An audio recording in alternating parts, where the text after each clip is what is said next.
Assalamualaikum warahmatullahi wabarakatuh. Apa kabar kalian? Semoga kalian baik-baik saja dan tetap diberikan kesehatan oleh Allah Subhanahu wa taala.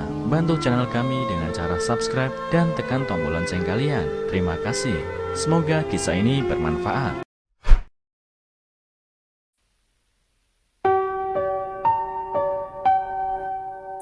Putranya tidak pulang setelah bekerja di luar kota selama 10 tahun.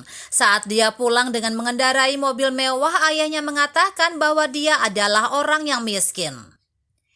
Dikutip dari erabaru.net, cinta seorang ayah tidak mementingkan diri sendiri. Dia tidak meminta imbalan apapun. Menjadi ayah adalah sebuah perasaan indah yang bersemayam di dalam hatinya yang tidak terlihat. Di jalan raya, Ding Chongwei mengendarai mobil mewah dalam perjalanan pulang. Tiba-tiba ponsel di sakunya berdering dan dia bergegas untuk menjawabnya. Terdengar suara ibunya di telepon. "Nak, berapa lama sampai kamu pulang? Besok adalah hari ulang tahun ayahmu yang ke-60. Apakah kamu bisa datang?" Ding Chongwei berkata, "Bu, jangan khawatir. Aku akan pulang sebelum makan siang besok." Mendengar tawa ibunya melalui telepon, Ding Chongwei merasa sakit di hatinya. Dia berbisik ke telepon, "Bu, maafkan aku. Sudah 10 tahun kita tidak bertemu. Aku merindukanmu." "Senang rasanya kamu bisa kembali. Ayahmu sebenarnya sangat merindukanmu dan menantikan kedatanganmu kembali setiap hari. Hati-hati di jalan, Nak," kata ibunya. Ding Chongwei memberikan ciuman 2 kali dan setelah menutup telepon air mata mengalir dari sudut matanya.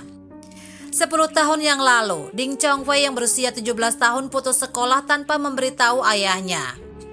Ketika ayahnya mengetahuinya, dia menamparnya dengan marah, namun dia berkata pada ayahnya, "Ayah sangat keras kepala, ada banyak cara untuk menghasilkan uang di dunia ini. Mengapa aku harus melakukannya sesuai dengan keinginan ayah?" Setelah mendengar ini, ayah saya menjadi lebih marah dan berkata, "Anak pembangkang, karena kamu berbicara seperti ini, cari uang yang banyak dengan caramu. Jika kamu tidak berhasil, jangan pernah kembali." Oke, mata Ding Chongwei memerah karena marah, dan dia berdiri di gerbang di depan halaman rumah dan mengertakkan giginya. "Aku Ding Chongwei bersumpah di sini, jika aku tidak dapat menghasilkan banyak uang, aku tidak akan pernah pulang ke rumah ini." Berbalik dia pergi tanpa ragu-ragu, tetapi dia tidak tahu bahwa di belakangnya air mata ayahnya meledak seperti banjir. Ayahnya berjongkok di tanah sambil menangis dengan memilukan. Tahun itu Ding Chongwei berusia 17 tahun dan ayahnya berusia 50 tahun. Dia belum pernah kembali ke rumah selama 10 tahun. Bahkan selama liburan tahun baru dia hanya akan menelepon dan mengatakan bahwa dia merindukan rumahnya dan ayah serta ibunya. Tetapi sumpah di masa mudanya membuatnya menahan rasa rindunya. Melihat jalan pulang semakin dekat, jantungnya serasa di tenggorokan dan dia sangat bersemangat. 10 tahun telah berlalu. Kampung halamannya telah banyak berubah. Banyak tempat telah berubah. Ketika dia memarkir mobilnya di depan rumahnya keesokan harinya, kerabat dan tetangga yang melihatnya menjadi tercengang. Setelah keluar dari mobil, Ding Chongwei dengan jas dan sepatu kulit, kerabat dan teman berdiri di pintu masuk halaman untuk menyambutnya. Dia sangat senang. Namun ketika dia melihat kembali ke mobil mewah di belakangnya, ada sedikit kepahitan di sudut mulutnya. Kerabat dan tetangga semua berbicara tentang mobil mewah yang dia kendarai. Pada saat ini, teman bermain masa kecilnya melingkarkan lengannya di bahunya dan berkata, "Xiao Wei, saya belum melihat kamu selama 10 tahun. Kamu pulang untuk pamer. Bawa aku ke kota untuk menghasilkan banyak uang." Ding Chongwei menjabat tangannya dengan malu. "Tidak, aku tidak pamer. Sulit bagiku untuk menghasilkan uang." Ding Chongwei berjalan ke dalam rumah, menyerahkan hadiah yang telah disiapkan sebelumnya kepada ayahnya dan berkata, "Ayah, aku pulang." Namun ayah saya hanya mengangguk dan berkata dengan ringan, "Baru saja kembali." Setelah makan malam, ketika ayah dan anak itu sendirian setelah kerabat dan tetangga pergi, sang ayah menunjuk ke buku tabungan di atas dan berkata, "Xiao Wei, ini adalah buku tabungan yang berisi uang yang kamu kirimkan selama bertahun-tahun. ada lebih dari 100.000 yuan. Kami belum menggunakannya 1 sen pun. Lebih baik kamu gunakan untuk menikah dengan seorang gadis." Ding Chongwei tercengang dan menjawab, "Ayah, aku punya uang sekarang, jadi aku tidak kekurangan. Sedangkan untuk pernikahan..." Sebelum kata-kata itu selesai, ayah saya menyela, "Jangan berpura-pura. Uang apa yang kamu miliki? Sekarang kamu adalah yang termiskin di seluruh desa. Jangan berpikir bahwa kamu dapat membodohi semua orang dengan menyewa mobil dan kembali. Meskipun ayah sudah tua, ayah tidak bodoh." Mendengar ini, Ding Chongwei tiba-tiba tersedak. "Ayah, aku..." Ayah menghela nafas dan berkata, "Nak, ayah tidak pernah mengambil kata-kata yang kamu ucapkan ke dalam hati.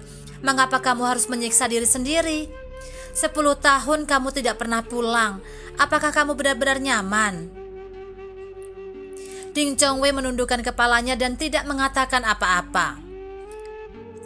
Sang ayah melanjutkan, "Imajinasi selalu indah, tetapi kenyataan itu kejam.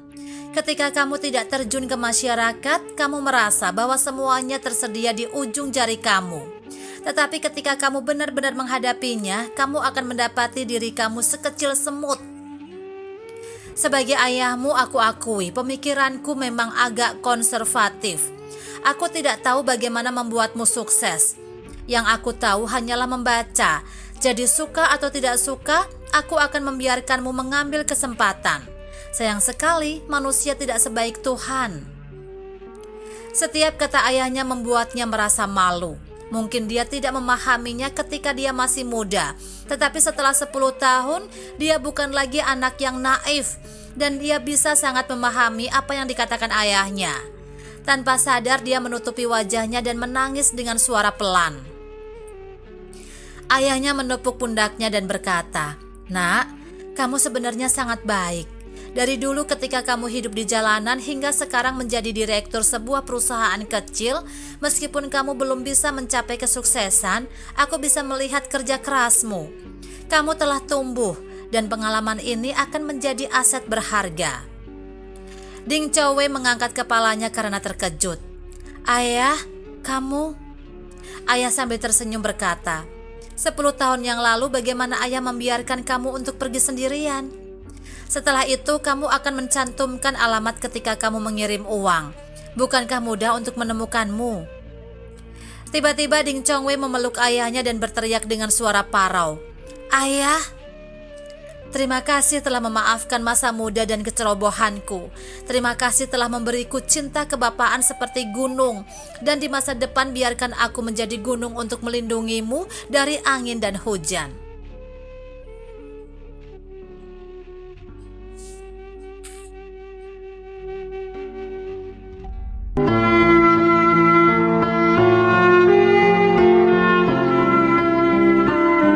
Assalamualaikum warahmatullahi wabarakatuh.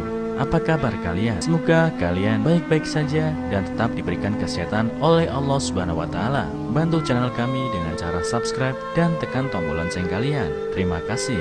Semoga kisah ini bermanfaat.